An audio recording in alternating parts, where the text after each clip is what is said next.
Denmark और Greenland के विदेश मंत्री बुधवार को व्हाइट हाउस में अमेरिका के उपराष्ट्रपति जेडी वैंस और विदेश मंत्री मार्को रूबियो से मुलाकात करने वाले हैं।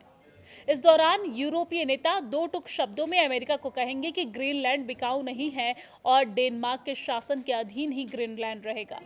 अमेरिका और ग्रीनलैंड के अधिकारियों के बीच उस वक्त मुलाकात होने वाली है जब डोनाल्ड ट्रंप ने कब्जे के लिए सैन्य इस्तेमाल की संभावना की धमकी दी है। इससे यूरोप काफी परेशान और नेटो के भी टूटने का खतरा बन गया है।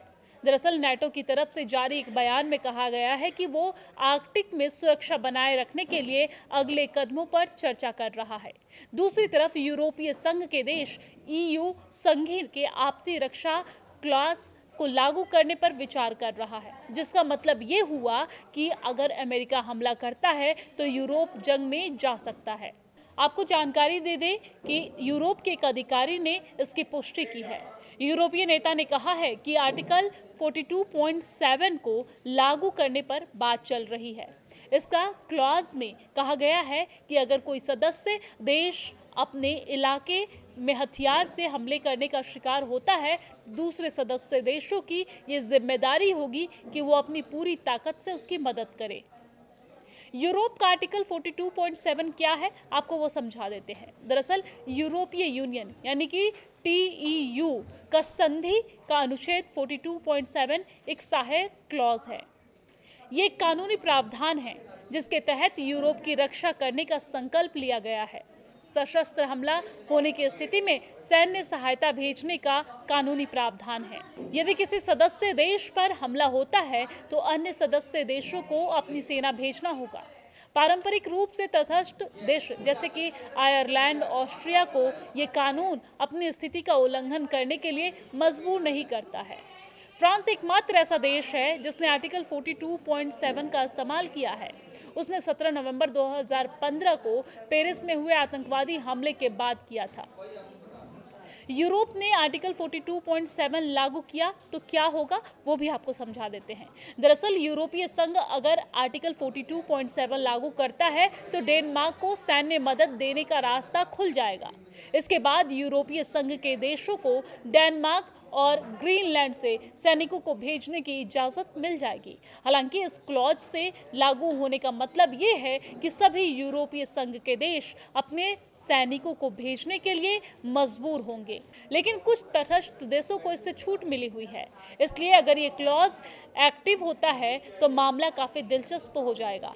रिपोर्ट में ग्रीनलैंड और डेनमार्क के डिप्लोमेट्स के हवाले से कहा गया है कि लुइसियाना और गवर्नर जेफ लैंड्री, जिन्हें ट्रंप ने ग्रीनलैंड के लिए विशेष दूत नियुक्त किया है, उन्होंने फिलहाल अपनी भूमिका या आर्कटिक द्वीप के साथ अमेरिका के संबंधों के बारे में डेनमार्क या ग्रीनलैंड के अधिकारियों से संपर्क नहीं किया है।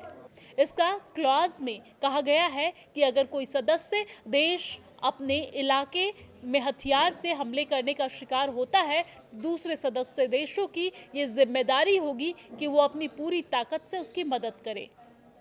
यूरोप का आर्टिकल 42.7 क्या है, आपको वो समझा देते हैं। दरअसल यूरोपीय यूनियन यानी कि TEU का संधि का अनुच्छेद 42.7 एक सहायक क्लॉज है। ये एक कानूनी प्रावधान है जिसके तहत यूरोप की रक्षा करने का संकल्प लिया गया है। सशस्त्र हमला होने की स्थिति में सैन्य सहायता भेजने का कानूनी प्रावधान है। यदि किसी सदस्य देश पर हमला होता है तो अन्य सदस्य देशों को अपनी सेना भेजना होगा। पारंपरिक रूप से तटस्थ देश जैसे कि आयरलैंड, ऑस्ट्रिया को ये कानून अपनी स्थिति का उल्लंघन करने के लिए मजबूर नहीं करता है। फ्रांस एकमात्र ऐसा देश है जिसने आर्टिकल 42.7 का इस्तेमाल किया है। उसने 17 नवंबर 2015 को पेरिस में हुए आतंकवादी हमले के बाद किया था। यूरोप ने आर्टिकल 42.7 लागू किया तो क्या होगा, वो भी आपको समझा देते हैं।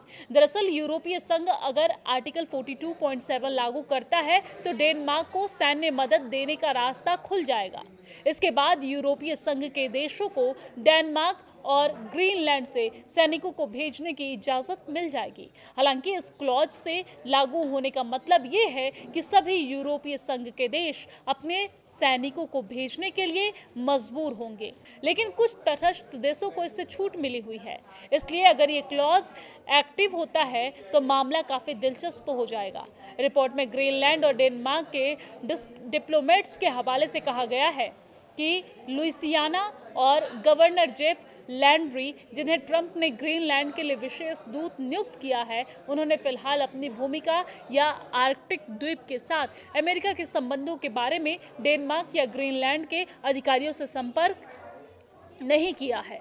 जब पूछा गया कि अगर अमेरिका ग्रीनलैंड पर कब्जा करने की कोशिश करता है तो क्या नाटो उसकी रक्षा करने के लिए प्रतिबद्ध होगा, तो 32 देशों के गठबंधन के एक प्रवक्ता ने कहा कि महासचिव मार्क रूटो सोमवार को एक प्रेस कॉन्फ्रेंस में दिए गए अपने बयानों में आगे नहीं जाएंगे। रूटो ने कहा था कि हम सच में यहाँ मिलकर काम कर रहे हैं। उन्होंने कहा कि मेरी एकमात्र चिंता ये है कि हम रूसियों से किसी भी दूसरे दुश्मन से कैसे सुरक्षित रहे। देखिए, चीन क्या कर रहा है, वो तेजी से अपनी सेना बढ़ा रहा है, लेकिन उत्तर कोरियाई और दूसरे लोग भी जो हमारा बुरा चाहते हैं वो कम से कम अच्छा तो बिल्कुल नहीं चाहते। इसलिए यही मेरी भूमिका है और मुझे लगता है कि हम समझौते पर पहुंच जाएंगे।